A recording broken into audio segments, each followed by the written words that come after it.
All right, in our next section, 1-3, we're going to talk about midpoint and a little bit of distance. We use a lot of this later on, and in next year in geometry, you're going to use the formulas for these too.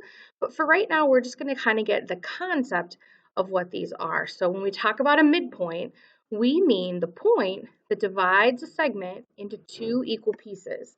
So we can see that right here. If I have line segment AB, and you can see that I have midpoint, I labeled that M. If this is the midpoint, it means that these two pieces are equal. They are the same, since this is halfway in between A and B.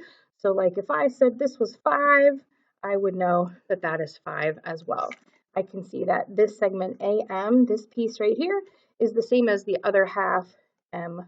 So these two would be the same with a midpoint. The other piece that's really similar to this is called a segment bisector. So sometimes you could have a point, like we just did in that example with M. Sometimes you could have a line or a ray or a line segment or a plane. It's essentially anything that intersects the segment at the midpoint. So in this example, I have segment AB again, and this time I have this as my segment bisector. And I know it's the bisector because this side and this side are equal. They're the same, which means that this little guy right here, this piece that we intersected, is called the midpoint. So this time it's a line. Line CD or line DC was the segment bisector. So when they ask for the segment bisector, all they're asking for is who chops it in half. So this guy right here is chopping this in half. They just want to know who it is and what his name is. So on your assignment today, they're going to ask you what is the segment bisector, and you're just going to say who this is.